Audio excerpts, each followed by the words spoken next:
एक प्रदोष ऐसा होता है जिस प्रदोष में अगर प्रदोष काल में बेलपत्री का पौधा लगाया जाता है और उस बेलपत्री के पौधे के नीचे प्रत्येक प्रदोष में अगर दीप लगाया जाता है तो व्यक्ति एक जन्म तो क्या 71 जन्म तक भी कभी कंगाल नहीं होता, धन वैभव में बढ़ता चला। कौन सा प्रदोष है? कल बताया था पाटीदार जी। कौन सा प्रदोष? रवि प्रदोष। कौन सा प्रदोष? रवि प्रदोष। रविवार के दिन पड़ने वाला प्रदोष एक ऐसा प्रदोष होता है जिस प्रदोष में अगर प्रदोष काल के समय पर बेलपत्र के वृक्ष को लगाया जाता है और वो बेलपत्री का वृक्ष बढ़ता जाता है, उसी के नीचे प्रदोष की प्रदोष दीप लगाया जाता है, तो वो कभी कंगाल नहीं होने देता, कभी कंगाल। एक पत्र आया है, बड़ा सुंदर है, देखिए।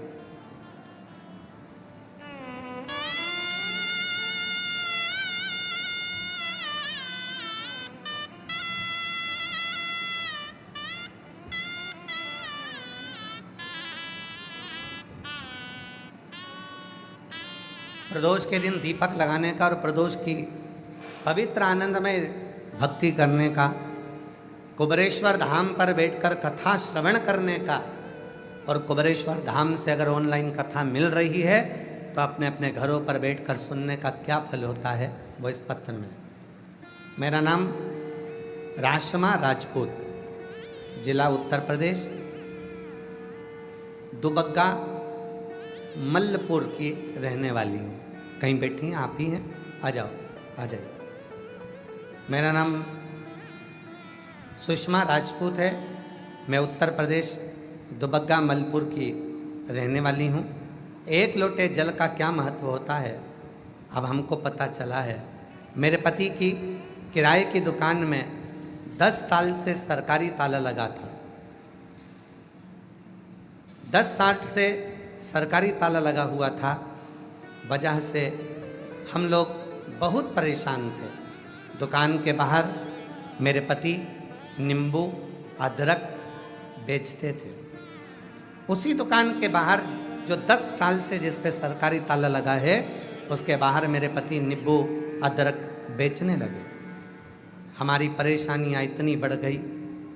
उसी समय पर मेरी जेठानी हमको देखकर बोली कि तुम्हारी दशा बहुत खराब हो रही है, कैसे क्या होगा? एक काम करो, मैंने टीवी पर देखा है वो सियोर वाला बाबा कथा करता है, आस्था चैनल पर कथा आती है, बाबा की आस्था चैनल पर कथा आती है, सुना करो। फिर हमने कथा सुनना शुरू कर दिया। फिर आपके बताए हुए उपाय करने लगे और रोज़ मंदिर जाने लगे। सन 2023 में रुद्राक्ष महोत्सव में पहली बार आए और पहले दिन की कथा सुनी। फिर दूसरे दिन जब हमने रुद्राक्ष महोत्सव में पहले दिन की कथा सुनी, दूसरे दिन मेरे पति का फ़ोन आ गया। उन्होंने बोला कि यहाँ पुलिस वाले बड़े क्रोध होकर कह कर गए हैं कि तुम्हें अब यहाँ दुकान नहीं लगाना है। देखो, तुम तो सीहोर का कहकर गई थी और कह रही थी कि सीहोर वाले बाबा की कथा सुनेंगे सब अच्छा होगा, पर अभी तो मेरे को पुलिस वालों ने यहाँ दुकान लगाने से मना कर दिया कि बाहर भी तुम दुकान नहीं लगा सकोगे। मैंने बोला आप परेशान मत हो, मैं कथा सुन रही हूँ और यहाँ जितने लोग आए हैं कथा सुनने के लिए सब कहते हैं कि यहाँ से कोई खाली नहीं जाता। पुलिस वाले अगर मना कर रहे हैं कि दुकान मत लगाओ, तुम चिंता मत करो, तुम तो बाबा के भरोसे रहो, अपना ठेला रोज लेकर जाओ, मैं कथा पूरी सुनूंगी और मुझे मेरा बाप मेरी विदाई में कुछ ना कुछ जरूर देगा, मुझे भरोसा है। गुरुजी बाबा से रोज यहाँ कथा सुनती, कंकर शंकर की पूजा करती, उनसे विनती करती कि सरकारी ताला हट जाए। यहाँ से 7 दिन की कथा सुनकर घर गए। अगले दिन दुकान से मेरे पति आए और उन्होंने बोला कि तुम्हारे बाबा ने सुन लिया, कोई रुपया नहीं लिया और बाबा ने सरकारी ताला खोल दिया। और सरकारी ताला खुला। आज बाबा की ऐसी कृपा हो गई, जिस दुकान की कामना किराए से लेते थे, आज वो खुद की हो गई और बाबा की कृपा से सारा बाबा ने संभाल लिया। गुरुदेव, लाइसेंस दूसरे का था दुकान का, आज बाबा ने वो खुद का बना दिया। थोड़ा नहीं देता बाबा, जब भी देता है छप्पर फाड़ कर देता है। वो शिव, वो उखड़ी, वो शंभू है, वो त्रिकालदर्शी है, वो कैलाशी है, वो कैलाशी। विश्वास किसको कहते हैं? भरोसा किसको कहते हैं?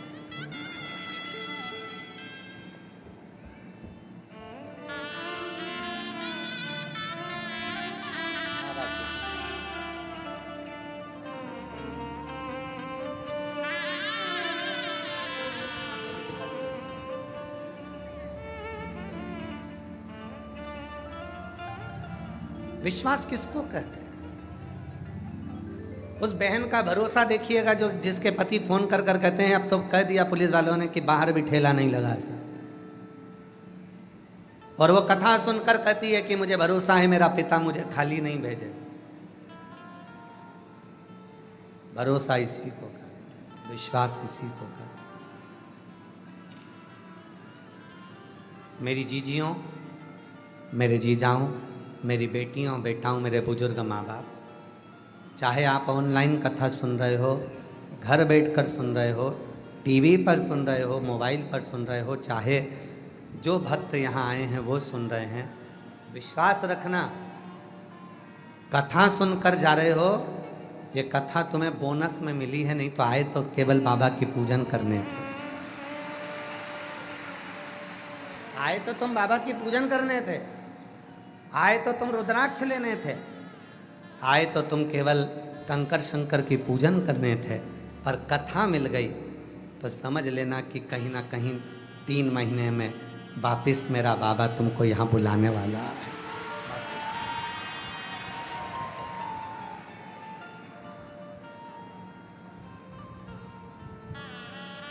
मेरा तू ही हमदर्द है जिसे हर दर्द कहता हूँ, मेरा तू ही तो हमदर्द है जिसे हर दर्द कहता हूँ। दुनिया के आगे प्रभु चुपचाप में रहता हूँ। दुनिया के आगे प्रभु चुपचाप में रहता हूँ। मेरा तू ही तो हमदर्द है जिसे हर दर्द कहता हूँ। मेरा तू ही तो हमदर्द है जिसे हर दर्द कहता हूँ। एक विश्वास, एक भरोसा, एक दृढ़ता। जब हम पूर्ण भरोसे के साथ, विश्वास के साथ, दृढ़ता के साथ उस शिव से अपने मन का भाव कहते हैं, प्रार्थना करते हैं, विनय करते हैं, निवेदन करते हैं, तो वो स्वीकार करता है, वो स्वीकार करता है। भरोसा शिव को प्रकट करता है।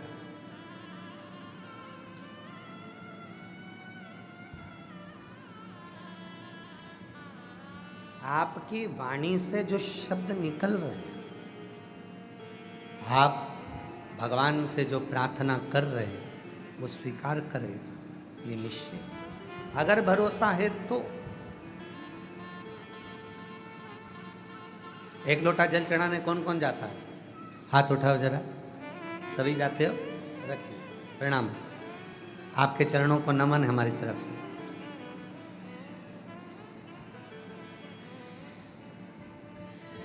आप जब एक लोटा जल चढ़ाने के लिए जाते हो,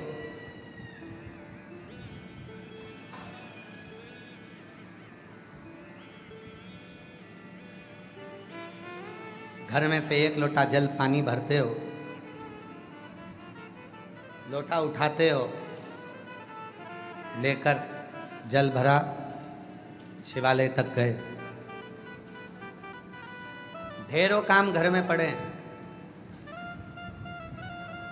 सुबह का समय भोजन भी बनाना है, बच्चों को स्कूल भी भेजना है, माता पिता को भी देखना है, घर के बुजुर्गों को भी देखना है, घर का झाड़ू पोछा भी पड़ा हुआ है, रसोई घर भी पड़ा हुआ है। सब काम करते करते करते करते बीच में से थोड़ा सा समय निकाला, लोटा भरा, दौड़कर शंकर के मंदिर पहुंच गए, जल चढ़ा दिया। तुम्हें क्या लगा कि मैं शिव के मंदिर में जाकर जल चढ़ा कर आ गई? मेरी जीजियों, मेरे जीजाओं, मेरी बेटियों, मेरे बेटाओं, मेरे बुजुर्ग माँ बाप, तुमने तो जल चढ़ाया, पर शंकर भगवान को जल चढ़ाकर तुमने अपना कर्जदार बना दिया। शिव जी को लगा अपने व्यस्त समय में से इसने समय निकाला, मुझको दिया, और जब इसके जीवन में तकलीफ होगी तो मैं कितना भी व्यस्त होऊंगा, समय निकाल कर इसका दुख मिटाने जरूर, इसका कष्ट मिटाने के लिए मुझको जाना पड़ेगा, इसकी परेशानी मिटाने के लिए मुझको पहुंचना पड़ेगा, मुझे जाना।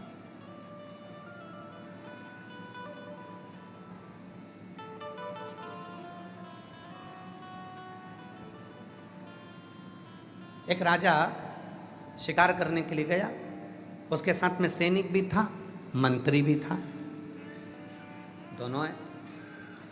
चलते चलते चलते चलते चलते चलते घने जंगल में राजा पहुंच गया। सैनिक कहीं छूट गया, मंत्री भी छूट गया, राजा अकेला जंगल में फंस गया। मन में विचार आया कि मैं तो अकेला फंस गया, अकेला रह गया। अब इस घने जंगल में कौन मेरा साथ देगा, कौन मेरा होगा? घने जंगल में फंसा हुआ मंत्री, सैनिक उसको ढूंढ रहा है, सैनिक भी उसको ढूंढ रहा है, मंत्री भी उसको ढूंढ रहा है, दोनों उसको ढूंढ रहा है।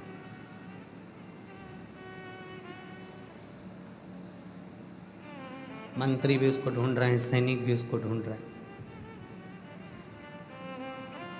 एक संत बैठा हुआ था, उसके दोनों नेत्र नहीं थे, संत के दोनों नेत्र नहीं, बैठा था। सैनिक निकला वहां से, और सैनिक निकलकर तुरंत चिल्लाकर बोला, क्यों रे अंधे, किसी को देखा है तूने या किसी के शब्द सुने यहां से जाते हुए? संत ने कहा, मुझे नहीं मालूम, कोई नहीं गया। थोड़ी देर बाद वहां से मंत्री निकल कर गया। मंत्री ने कहा, बाबा आपने किसी के जाने का शब्द सुना है क्या यहां से? बाबा बोले, स्मरण।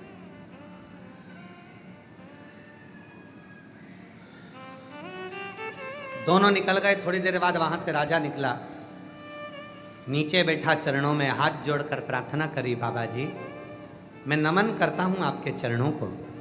बाबा जी मैं भटक गया हूं रास्ता, मेरा सैनिक और मेरा मंत्री मेरे साथ में था, कहीं चला गया, मालूम नहीं पड़ रहा। इतने में अंधे बाबा ने कहा, तुम्हारा सैनिक और तुम्हारा मंत्री इस ओर गए हैं। राजा ने कहा, बाबा जी आपके तो नेत्र नहीं है, फिर आप कैसे कह सकते हैं कि सैनिक और मंत्री इधर गए हैं? बाबा जी ने कहा, एक व्यक्ति ने आकर मुझसे कहा था, अरे ओ अंधे, तूने किसी को जाते हुए सुना है, स्मरण किया? मैं समझ गया था ये कोई सैनिक हो सकता है। दूसरा आया था, उसने कहा, बाबा जी आपने किसी को जाते हुए सुना है? मैं समझ गया था कि कोई मंत्री होगा। और एक आप हाथ जोड़कर प्रार्थना कर कर मुझसे पूछ रहे हो, मैं समझ गया आप राजा हो। वो सैनिक था, मंत्री था और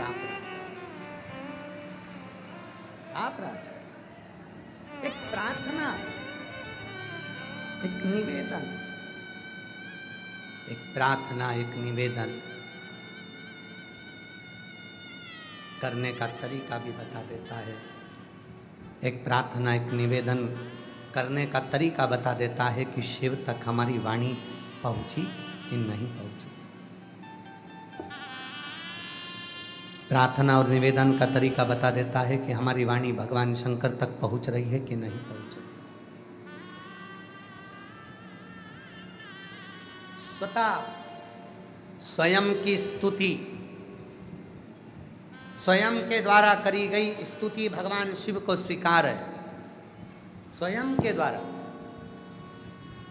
जब षडानंद कार्तिकेय बाबा को रुष्ट होकर कार्तिकेय जी श्री सेलम के पर्वत पर जाने लगे, वहां पर माँ वीणा वादनी मिली और वीणा वादनी ने कहा कि तुम स्तुति करने के लिए आए हो, मैं तुमको स्तुति दे देती हूँ, मैं तुम्हें प्रार्थना करना बता देती हूँ, मैं तुम्हें स्तुति बता देती हूँ। षडानंद कार्तिकेय जी ने कहा वीणा वादनी से, माँ अगर मेरे मन के भाव शुद्ध होंगे तो मुझे स्वयं महादेव दर्शन देने के लिए श्री सेलम के पर्वत पर जरूर आएंगे। भाव शुद्ध होंगे। संसार के कई लोग ऐसे हैं जो दिन भर स्तुतियां गाते हैं, दिन भर प्रार्थना करते हैं, तो भी भगवान कभी उनके लिए करुणा नहीं करते हैं, दर्शन नहीं देते। और संसार के कई लोग ऐसे हैं जो कोई स्तुति नहीं जानते, कोई श्लोक नहीं जानते, कोई मंत्र नहीं जानते, कोई साधना नहीं जानते। कई लोग ऐसे हैं, आप भी ऐसे ही हैं, हम भी ऐसे ही हैं। हमें ना तो कोई मंत्र आता है, ना हमें कोई साधना आती है, ना हमें कोई तप करना आता है, हमें ना कोई तप, कोई साधना, कोई दिखावा करना नहीं आता। और हमें विश्वास है आप लोग भी बैठे हो, आप लोग भी बैठे हो।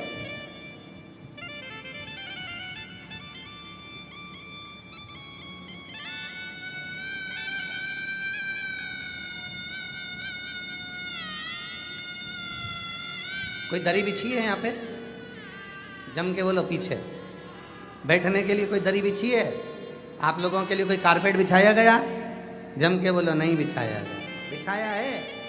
नहीं। यहाँ कुछ बिछाया आप लोगों के लिए? नहीं। यहाँ बिछाया आप लोगों के लिए? नहीं।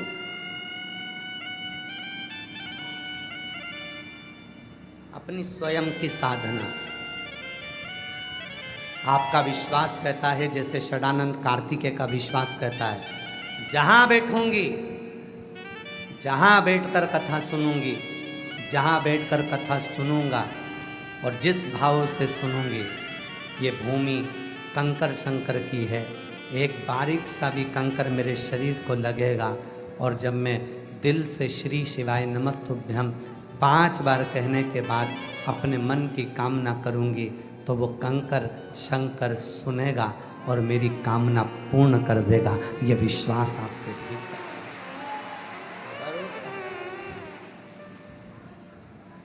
ये विश्वास आपके भीतर। षडानंद कार्तिकेय जी ने माता वीणा वादनी से कह दिया, नहीं नहीं मुझे मंत्र नहीं चाहिए, मुझे साधना करना नहीं आता, मैं तप नहीं करूंगा। भगवान षडानंद कार्तिकेय जी कहते हैं, मैं तो केवल मेरे हृदय के भाव को शिव से कहूं, हृदय के।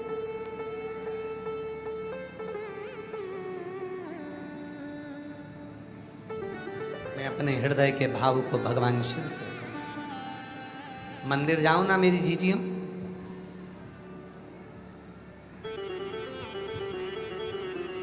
अगर मंदिर जाओ, कई लोग कहते हैं कि वो हनुमान जी के मंदिर में बैठे हैं और चिल्ला चिल्ला कर हनुमान चालीसा का पाठ कर रहे हैं। राम जी के मंदिर में बैठे हैं, चिल्ला चिल्ला कर राम रक्षा स्तोत्र का पाठ कर रहे हैं।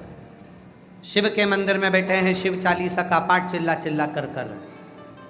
तांडव स्तोत्र का पाठ कर रहे हैं,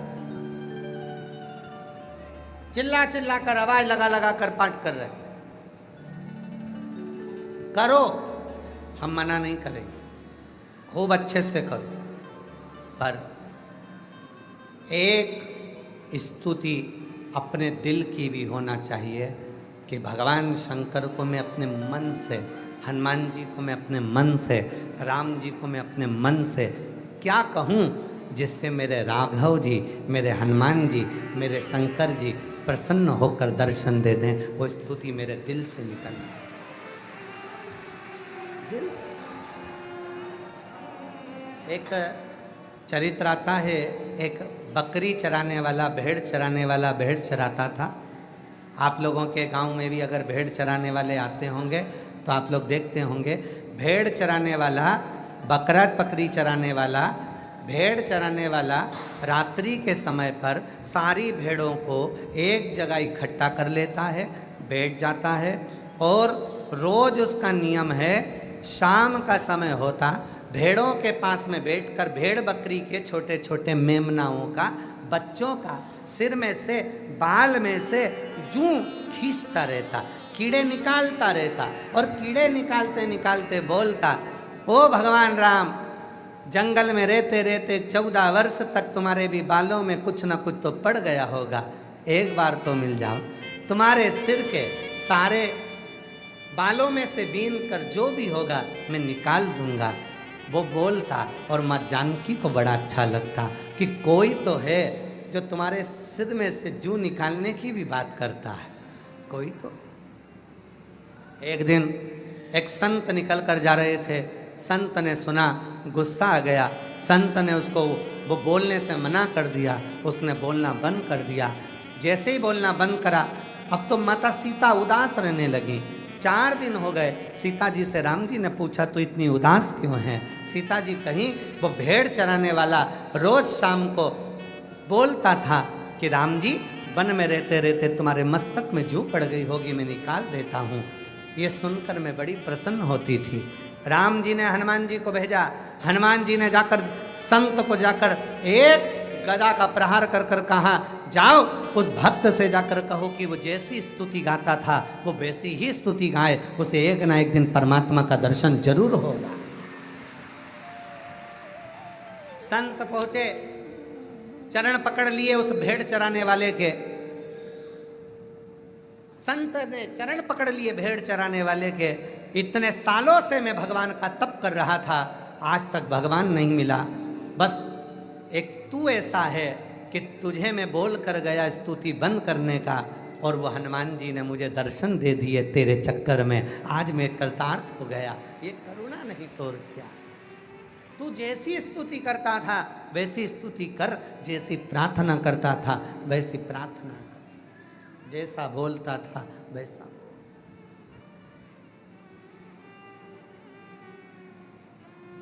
एक स्तुति अपनी तरफ से होना चाहिए। शिव जी के मंदिर में जाओ तो अपनी तरफ से कोई भी स्तुति गाओ, कोई भी स्तुति, तुम्हारा जो मन कर जाए। बच्चों जैसे, बच्चे देखें, दादी उठकर चली जाती है, बच्चे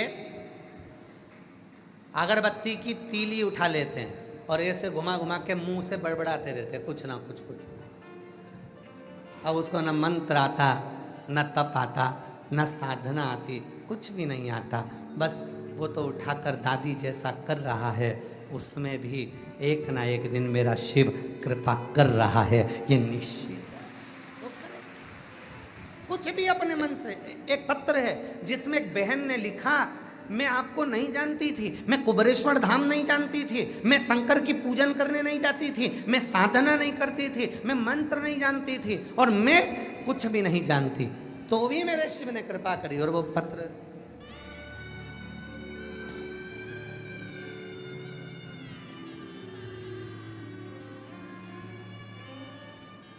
प्रभाकर सोनी, पत्नी बबली सोनी, मैं मध्य प्रदेश के रीवा जिला के ग्राम पंचायत रघुनाथगंज से आई हूँ। कहीं बैठी हूँ तो हाथ हिला सकते हैं आप लोग, हैं आ जाइएगा।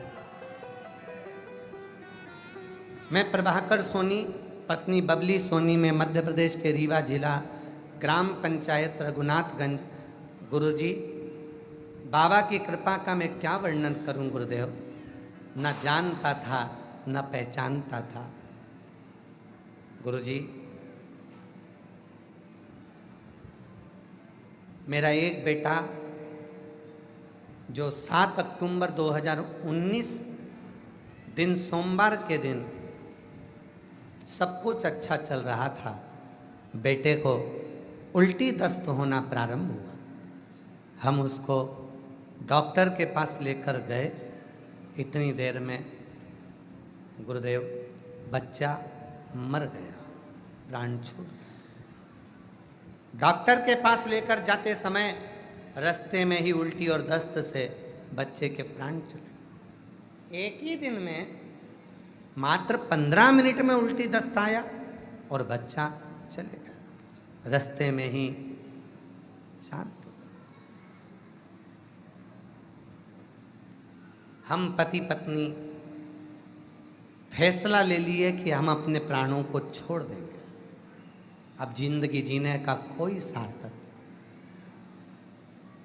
हम दोनों पति पत्नी ने फैसला ले लिया कि हमारा अब जीने का कोई उद्देश्य ही नहीं बचा।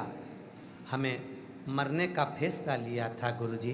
तभी एक दिन हमारे जीजा जी घर आए और उन्होंने हमें कुबरेश्वर धाम और बाबा की महिमा बताई, पशुपतिनाथ के व्रत के बारे में बताया। हम क्या कहें गुरुदेव, हम तो ना मंत्र जानते, ना तप जानते, ना कभी हम शिव तक गए, पर आप जो बोले श्री शिवाय नमस्तुभ्यम, इस मंत्र को बोलने वाले के मुख का दर्शन ही कर लो तो सब कुछ मिल जाता है। हमने रोज टीवी पर, मोबाइल पर आप श्री शिवाय नमस्तुभ्यम बोलते हो, इसलिए हमने तो केवल आपको देखना प्रारंभ करा। गुरुजी हम नहीं जानते थे, डॉक्टर ने तो कह दिया था कि दूसरी बार माँ नहीं बनेगी, पर बाबा की कृपा से बाबा ने पशुपतिनाथ व्रत का चौथा सोमवार था, गर्भ ठहरा दिया और 1 सितंबर 2024 को बेटे का जन्म हो गया। जो बेटा गया था वही की वही, वैसा की वैसा ही आ गया। जो गया था वैसा की वैसा, जैसा था।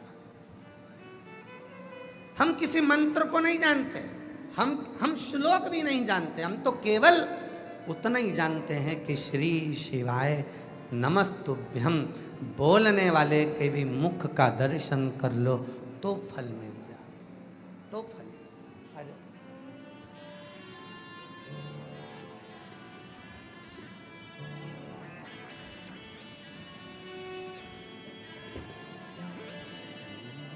मेरा तू ही तो हमदर्द है, जिसे हर दर्द कहता हूँ।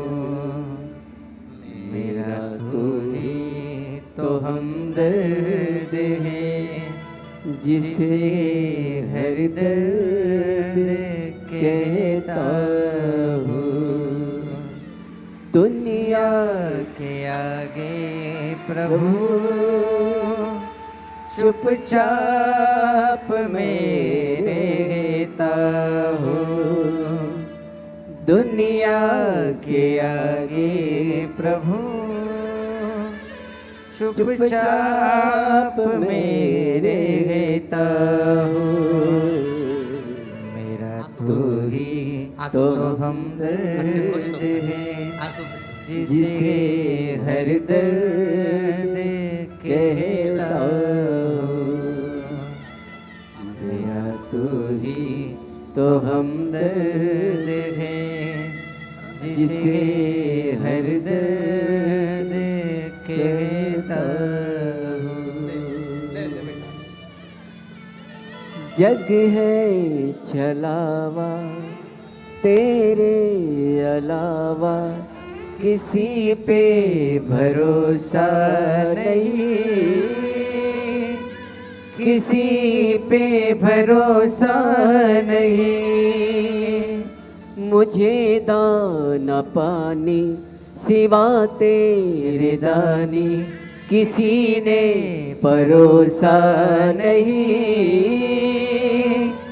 किसी ने परोसा नहीं। भला कैसे भूलूं मैं तेरी मेहरबानियाँ। ही तो हमदर्द है जिसे हर दर्द कहता हो। मेरा उससे हृदय से जुड़ो। नहीं आता हमें मंत्र, नहीं आती हमको साधना, हम नहीं जानते कि श्लोक क्या होते हैं, साधना क्या होती है, तप क्या होता है। विश्वास तो है, भरोसा तो है। लोटा भरकर जल चढ़ाने जाओ ना तो एक स्तुति अपने दिल की भी कहो, पापा मैं तुमको अपना बाबा, मैं आपको अपना पिता मानती हूँ। मैं मंत्र श्लोक साधना तप नहीं जानती, मैं घर में रहती हूँ। मैं जानती हूँ कि मेरे घर में हो सकता है कि मेरे को समय भी ना मिले तुमसे मिलने का।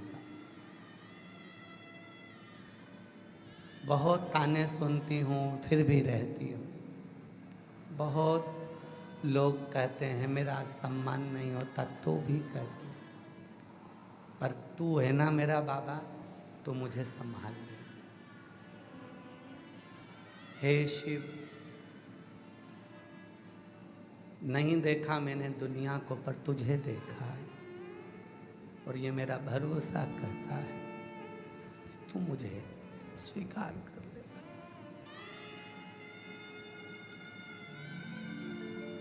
स्वीकार है, तेरे आश्रित, तेरे आश्रित। एक स्तुति अपनी होना चाहिए, अपनी तरफ से। आप श्लोक ना जाने, मंत्र ना जाने, साधना ना जाने, तप ना जाने, कुछ ना जाने, तो भी एक अपनी ओर से कहो, अपनी ओर से। कई बच्चे, नवयुवक लड़का लड़कियां कहते हैं कि हमारी लाइफ क्या है, आने वाला समय क्या है। मैं नवयुवक बेटा बेटियों से कहता हूं कि अगर एक बार शिव को तुमने अपना बना लिया तो तुम्हारी लाइफ कैसी होगी वो निश्चित निर्णय देगा, और वहीं लेकर जाएगा जहां तुम उन्नति की सीढ़ी पर चढ़ सकते हो। जहां तुम उन्नति की सीढ़ी पर चढ़ सकते हो।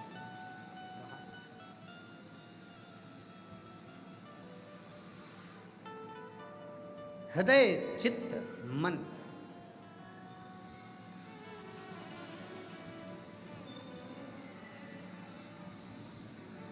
उससे लगा लो, उससे। हम पहले एक बार बोले थे, आप लोगों को याद होगा, एक लड़की लड़के से प्यार कर लेती है,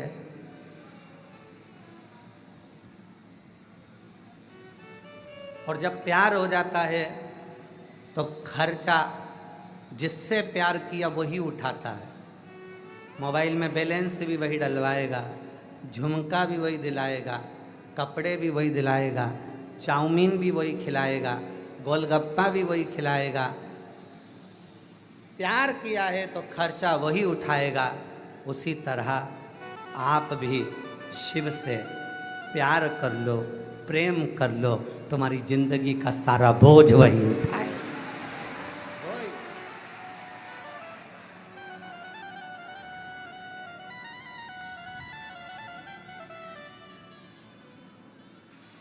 उसी से।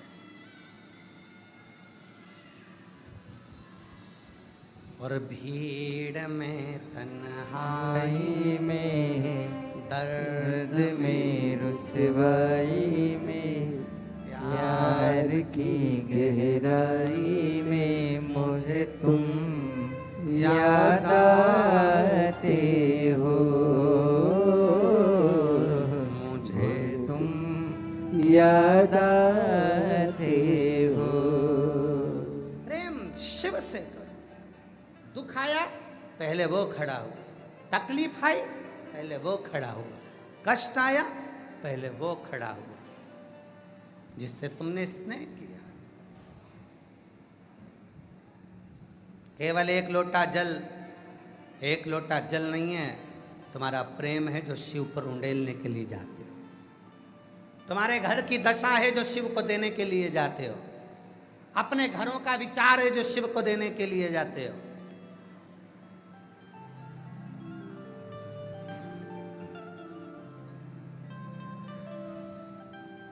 मंदिर जाते होगे, दूसरे मंदिर में भी आप जब जाते होगे तो वहाँ पर पंडित जी आपके हाथ में इतना बड़ा तांबे का पात्र होता है, उसमें तुलसी डली होती है। आप हाथ आगे करते हो, वो जल देते हैं, तुम पीते हो। बोलो बोलो, सही है कि गलत है? पीते हो, वो पंडित जी देते हैं हाथ में और तुम लेते हो। कभी पंडित जी से पूछा कि ये जल की महत्वता इतनी क्यों है? तो पंडित जी बताएंगे, यहाँ पर हजारों लोग आते हैं, स्तुति करते हैं, आरती होती है, घंटियाँ बजती है, मंत्र बोले जाते हैं, उसकी तरंग पानी में जाती है, पानी हल्का सा कंपित होता है और उस पानी के अंदर ऊर्जा उत्पन्न होती है। वो जल पीते से ऊर्जा हमारे अंदर आती है और हमारे संचित पापों को समाप्त कर देती है।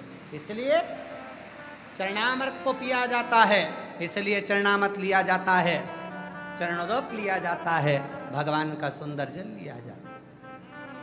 जरा विचार करना, मंदिर में रखे हुए उस जल में तेज आता है और वो जल पीते से ही हम में तेज आ जाता है। उसी तरह अपने घर के मटके में, अपने घर के हंडे में, अपने घर की टंकी में, अपने घर के पानी में, जब वो मटके में पानी रहता है, हंडे में पानी रहता है, टंकी में पानी रहता है, उसमें से आप एक लोटा जल भरकर शिव के पास लेकर जाते हो। वो रसोई घर होता है, जिस रसोई घर में से पानी भरकर तुम जाते हो, रसोई घर के अंदर जो मटका है, हंडा है, टंकी है, उसका पानी लेकर जाते हो।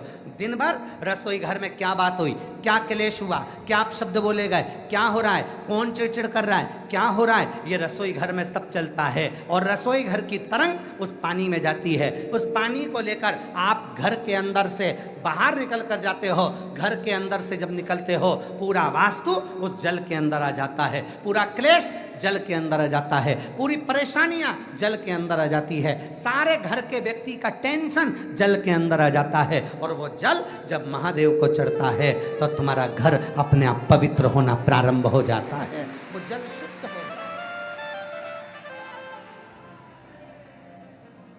कहा गया, जल चढ़ाकर वापिस लेकर आओ, अपने घर में प्रक्षण करो। जब हम जल चढ़ाते हैं, शिव पर चढ़ते ही वो जल शंकर की जटा पर जल पहुंचा तो गंगा जल हो गया।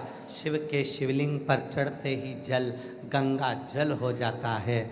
सप्त नदी, सप्त सरोवर, सारे तीर्थ, सब कुछ वही है। और वो जल हमारे घर आकर प्रोक्षण करने पर सारी हमारे अंदर की जो नेगेटिवता है वो बाहर निकलती है और ऊर्जा घर में प्रवेश करती है,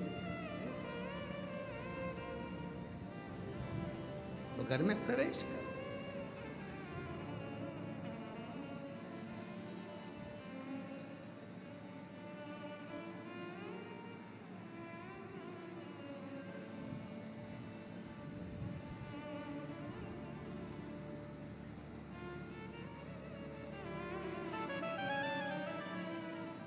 मझधार में है नैया, कश्ती भी पुरानी है। भोले बाबा सुन भी लो, ये मेरी कहानी है। मझधार में है नैया, कश्ती भी पुरानी है। भोले बाबा सुन भी लो, ये मेरी कहानी है। मझधार में है नैया। वो एक लोटा जल तुम्हारी इस समस्या का हल कैसे बनता है? सारी दुनिया के लोगों को टेंशन है, सीवर वाले महाराज ने केवल एक ही शब्द दिया है, एक लोटा जल। जम के बोलो जरा, एक लोटा जल। ये पूरे विश्व में, केवल भारत देश में ही नहीं, विदेश में भी इस बात की चर्चा है कि एक लोटा जल सारी समस्या का हल कैसे बन सकता है। ये नारा कैसे बन गया, ये बच्चे बच्चे के मुख पर कैसे आ गया, ये बुजुर्गों के मुख पर कैसे आ गया। साधु संत सन्यासी तपस्वी साधक उपासक, कोई भी ब्राह्मण क्षत्रिय वैश्य शूद्र कोई भी हो, उसके मुख पर यह मंत्र है कि एक लोटा जल सारी समस्या का हल है। आखिर इस पे विचार करा गया कि ये जल समस्या का हल कैसे हो जाता है, क्योंकि सारी समस्या घर में आती है। दुकान की बात भी घर में आती है, फैक्ट्री की बात भी घर में आती है, व्यापार की बात भी घर में आती है, बच्चे भी घर में बात करते हैं। और जब घर में मंथन होता है विचारों का, सब टेंशन घर में जब आता है तो वो जल में तरंग जाती है, और जल में वो तरंग गई और वही लोटा भरकर जब शिव को चढ़ा तो सारी समस्या शिव की हो गई और उसका हल निकलना प्रारंभ हो गया। उसका हल निकलना प्रारंभ,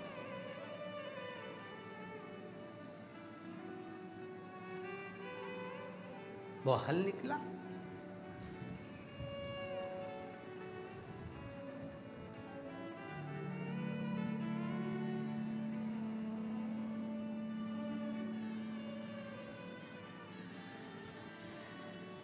प्रभु के नाम का उच्चारण हो उसमें। ना शिव नाम लीनो तूने भरी जवानी में, ना शिव नाम लीनो तूने भरी जवानी में, तू डूब के मर जा रे चुल्लू भर पानी में, तू डूब के मर जा रे चुल्लू भर पानी में। अगर हम भरी जवानी में शिव को न भजन करेंगे, भगवत भजन ना करेंगे, तो हमारा अंत केवल एक चुल्लू भर पानी में डूब के मरने के बराबर। ना शिव नाम लीनो तूने भरी जवानी में, ना शिव नाम लीनो तूने भरी जवानी में, तू डूब के मर जा रे चुल्लू भर पानी में। अच्छा, कभी कभी सोचने में आता है चुल्लू भर पानी में इतना बड़ा मरेगा कैसे। ये भी तो एक टेंशन वाली बात है। इसको मरने के लिए तो नदी भर के पानी चाहिए, कुआं भर के चाहिए, अभी चुल्लू भर किसे कह दिया। तो चुल्लू भर में कौन मर सकता है। तो कहा जो शिव को नहीं भजता, शंकर का स्मरण नहीं करता, जो अपने जीते जी जो शिव को एक लोटा जल तक नहीं चढ़ाता, वो मनुष्य नहीं कहलाता, वो केवल एक खाता पीता बसर जाता ऐसा कीड़ा होता है। और कीड़ा चुल्लू भर पानी में डूबकर मर सकता है। कीड़े के कीड़े का काम क्या है, खाया पिया।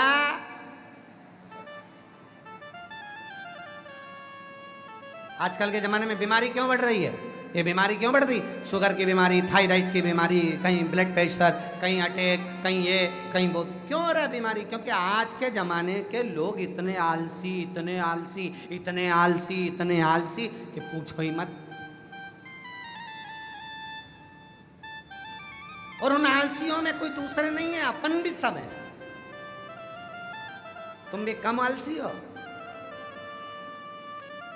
इतने आलसी, एक पिताजी ने बेटे से कहा कि भैया को बुला दे, और बेटा वहीं बैठे बैठे बुलाने नहीं गया।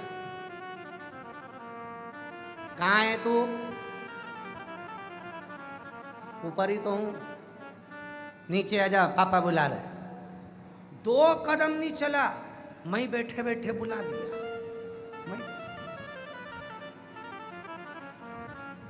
पापा ने कहा पानी ला दे, मैं बैठा इंतजार कर रहा, खुद को भी प्यास लग रही है, जा ही नहीं रहा, इतना व्यस्त था मोबाइल में, हिल ही नहीं रहा। आलसी, न खुद पीने जाए ना पिलाए। इतने में कहीं का निकलते गया,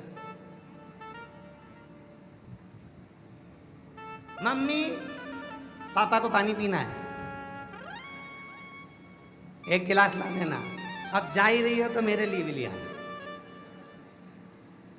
अगर समझदार मम्मी हो तो झाड़ू उठा के झूड़ दे। मैं ही बैठा है, 2 मिनट हिल नहीं सकता, पानी नहीं ला सकता।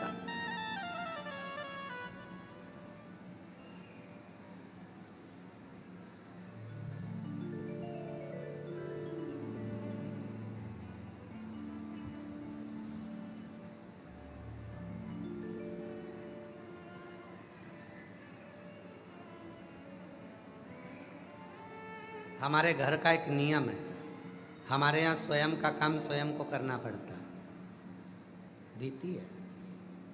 भोजन करना है, आसन बिछाओ, पानी भर के बैठो, आएगा भोजन।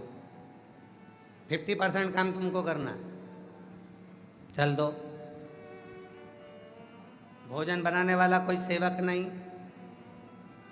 बर्तन साफ करने वाला कोई सेवक नहीं, झाड़ू पोछा करने वाला कोई सेवक नहीं। जितने घर में माताएं हैं वो अपना अपना कर्म बांटिए, तुम ये करना है, तुम्हें ये करना है, तुम्हें ये करना है, और भोजन बनाना सबको मिलके, और भगवान को भोग लगाना और सबको पकाना। कोई स्वतः कर्म करिए। पर आज आदमी इतना आलसी हो गया कि हाँ, एक काम आदमी आलसीपन में नहीं करता, केवल कुत्ता घुमाना। वो कुत्ता घुमाने में आलसीपन नहीं करता, वो कुत्ता बड़ी अच्छे बढ़िया मस्ती में घुमाता है कुत्ता। और उससे कह दो अपनी औलाद को ले ले और वो घुमा ला, फिर तो वो अपनी पत्नी को दे देगा, तुझसे संभालते नहीं बन रहा, रख ले। ये हो स्वतः करिए अपना कर्म, आदि बीमारियां तो दूर हो जाए। अपनी स्तुति अपने मुख से अपनी एक स्तुति बनाओ, मेरे भोले बाबा को सुनाओ। बाबा मेरे मन का भाव कहता है तू मेरा। दिल से कंकर शंकर की भूमि से ऑनलाइन कथा सुन रहे हो, अपने अपने घर में रहकर भी यह भाव रखो कि हम कुबेरेश्वर धाम पर बैठकर कथा सुन रहे हैं। बाबा कंकर शंकर महादेव हमारी मनोकामना पूर्ण करेगा, ये भाव मन में लेकर आइए। हृदय से साथ में बोलिए, प्रार्थना करिए, विनय करिए।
सब दुख काटो हमारा भोला, सब दुख काटो हमारा। शिव शंकर जपो तेरी माला, भोले बाबा जपो तेरी माला। सब दुख काटो हमारा भोला, सब दुख काटो हमारा। है मंगल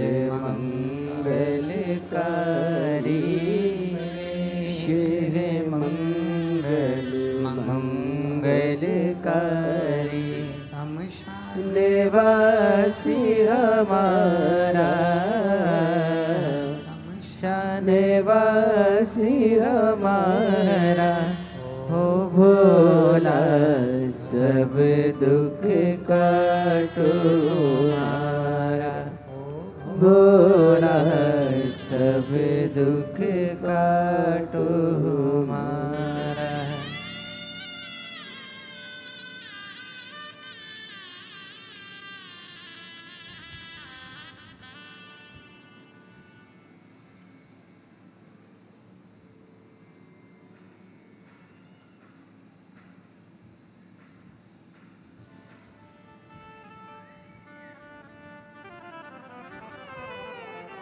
बाबा देव हरिदेव महादेव भगवान शिव घरदानी त्रिकालदर्शी कैलाशी अविनाशी भगवान शंकर की पवित्र कथा कर रही है। शिव महापुराण की कथा वर्णन कर रही है। शिव तत्व कह रहा है, शिव पुराण कह रहा है।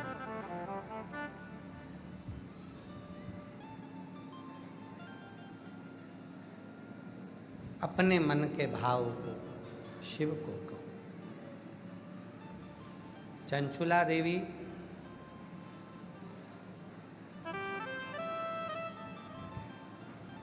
अपने हृदय के भाव को शिव से कहती थी।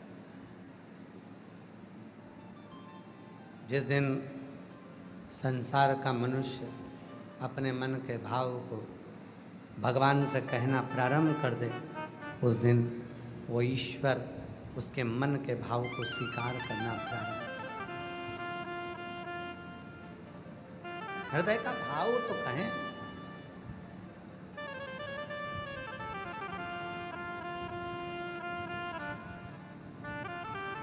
यहां तक शिव पुराण की कथा कहती है, भगवान शंकर का चरित्र कथा, शिव तत्व कथा। भगवान शंकर की कथा यहाँ तक कहती है कि जब हम अपने भीतर के मन का भाव,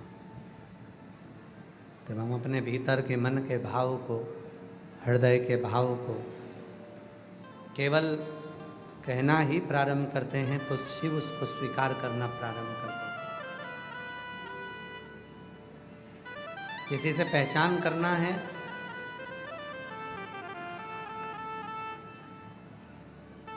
तो उससे बात करना पड़ेगा। थोड़ी चर्चा करिए, थोड़ी बात करिए।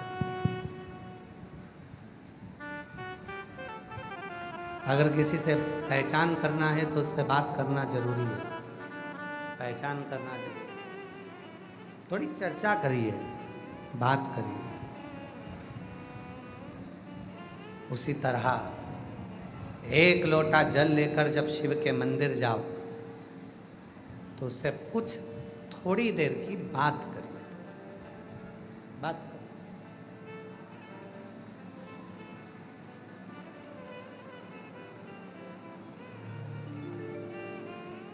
कुछ देर उससे चर्चा करो। शिव कथा कर रही है।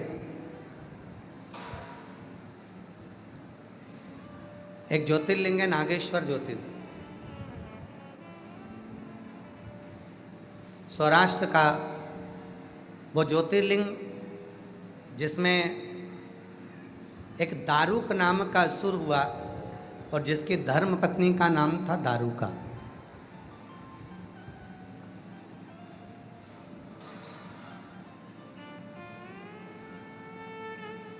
यदि आप लोगों ने उस दारुकासुर की कथा को पढ़ा होगा,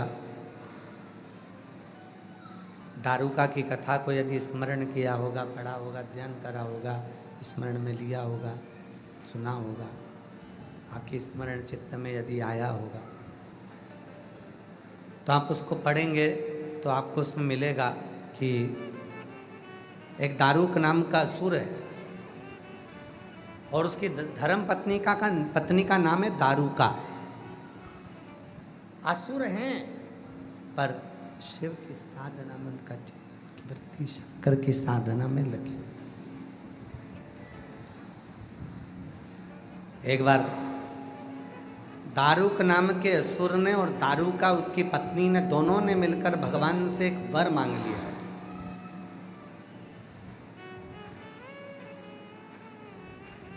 कि जिस वन में हम निवास करते हैं, इस वन को लेकर हम कहीं पर भी जाएं और वहां बैठकर हम अपना कार्य करें।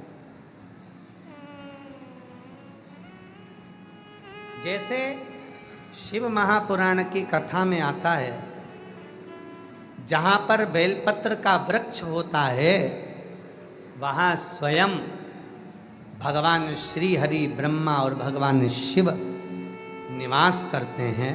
उसको वैकुंठ माना जाता है, जहां पर बेलपत्र का वृक्ष होता है, वो वैकुंठ।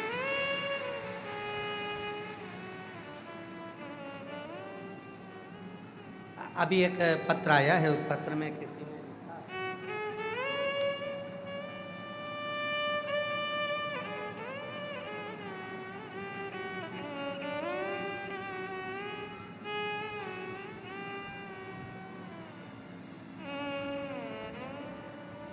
मेरा नाम श्यामाबाई प्रजापति है। मैं आष्टा जिला सीहोर की रहने वाली हूँ। मैं श्री अवंतिका रेस्टोरेंट आष्टा जिला सीहोर के पास में निवास। कहीं बैठी हैं? कहीं बैठी हो तो हाथ हिला सकते। उनका पत्र है, मेरा नाम श्यामाबाई प्रजापति है, मैं आष्टा जिला सीहोर की रहने वाली हूँ। गुरुजी, हमारे घर में, घर के सामने आंवला और बेलपत्र के पौधे एक साथ एक जगह पर लगे हैं। अब वो बड़े हो गए। कई लोग आते हैं, कहते हैं कि आंवले का वृक्ष, बेलपत्री का वृक्ष एक साथ नहीं होना चाहिए। कोई कहता है होना चाहिए, कोई कहता है नहीं होना चाहिए। मेरी जीजी, हरिओ मेरी बहना श्यामाबाई प्रजापति जी, हम एक निवेदन करना चाहेंगे। दुनिया का काम एक ही बचा है आज के ज़माने में, केवल दूसरे को राय देना, क्योंकि इनकी राय इनकी घर में तो चलती नहीं है। दूसरे को राय देना सरल है। शिव महापुराण की कथा कहती है, बेलपत्र का वृक्ष स्वयं नारायण भगवान शिव और पार्वती का प्रतीक है, और आंवले का वृक्ष स्वयं लक्ष्मी और नारायण का प्रतीक है। दोनों प्रतीक। अभी कहाँ बैठी हैं आप? आ जाओ, आ जाओ। अच्छा प्रश्न है आपका। आओ आओ, बेलपत्र यहाँ से लेकर आ जाओ। गुरुजी, अब आप बताइए कि हम आंवले का वृक्ष और बेलपत्री के वृक्ष को कहाँ लेकर जाएं? कहीं मत लेकर जाओ। जो तुम्हें राय देने आए उसको रेस्टोरेंट भेज दो। कह दो भैया चाय पी कर आओ, नाश्ता कर कर आओ, पर हमको इस तरह की राय ना दीजिए। शिव महापुराण की कथा कहती है, वृक्ष लगाओ, खूब लगाओ, और पूरी पृथ्वी को हरा भरा कर दो, पूरे संसार का पर्यावरण शुद्ध कर दो। खूब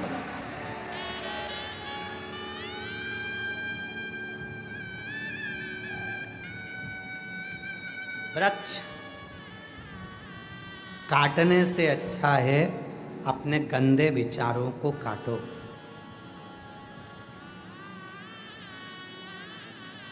कोई तुमसे कहने आए कि ये वृक्ष यहाँ नहीं होना चाहिए, वो वृक्ष वहाँ नहीं होना चाहिए, वृक्ष गलत है, ये वृक्ष ठीक है, इस तरह के विचार अपने भीतर नहीं आना चाहिए। गलत विचारों को काट दीजिए, गलत सोच को काट दीजिए, गलत दृष्टि को काट दीजिए।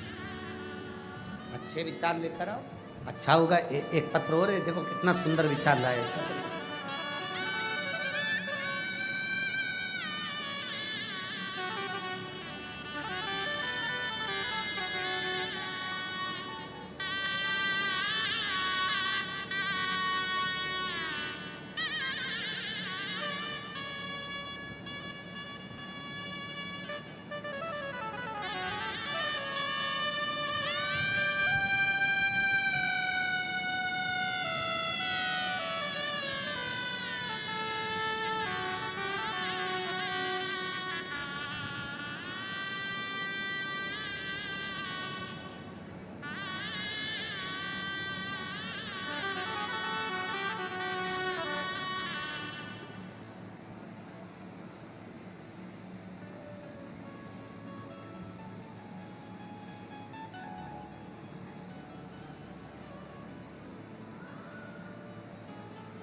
मैं वंदना कहार नर्मदापुरम से आई हूँ।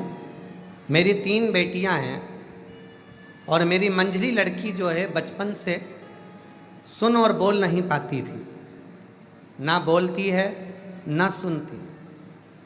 तब आवाज़ सेट करो भाई, आवाज़ बहुत गला पकड़ रहा है।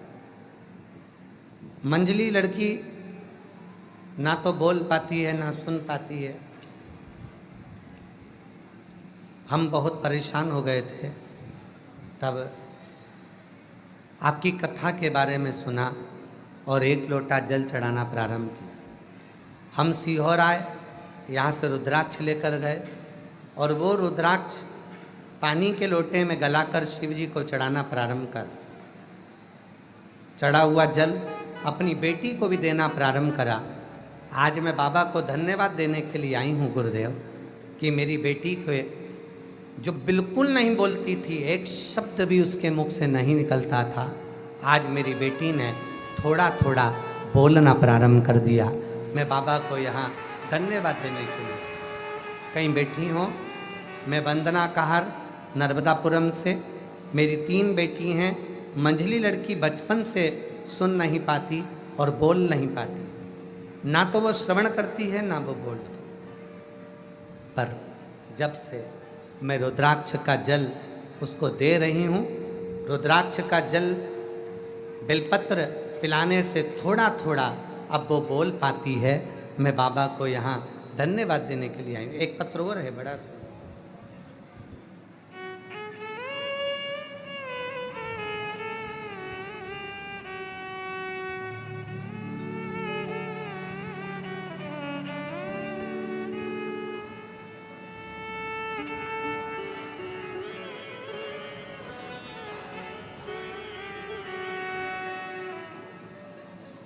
मेरा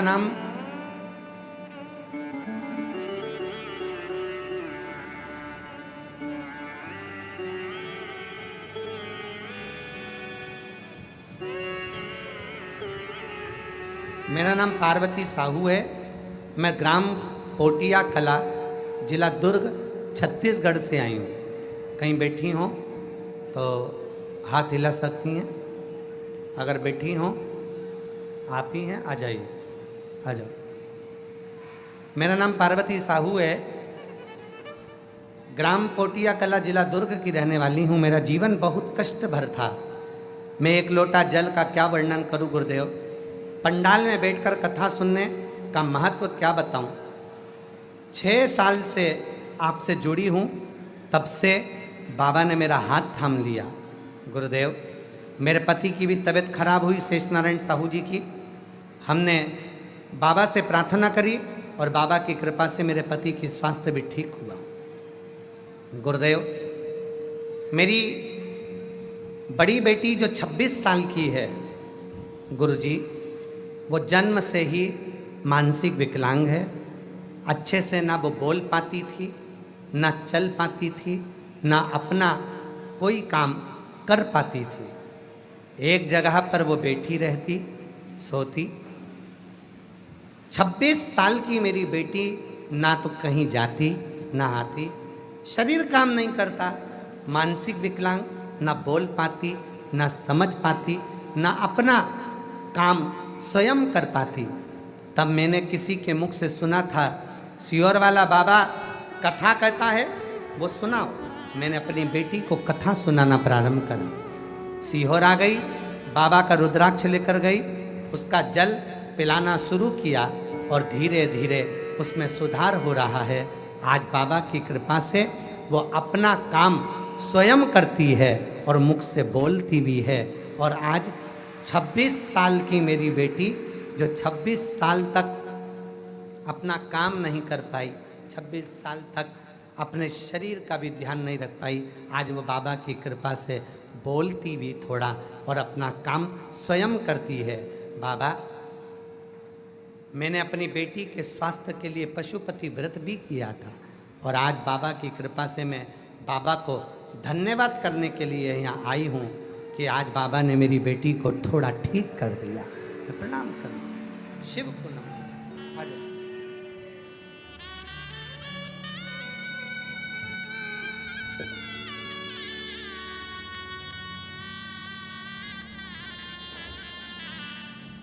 जो जैसी भावना लाया वो वैसा ही ना औले का हटाओ ना फल बेलपत्री का हटाओ, बाबा के नहीं दोनों कमर खाली उसे लौटाया वो मन ही मन हर्षाया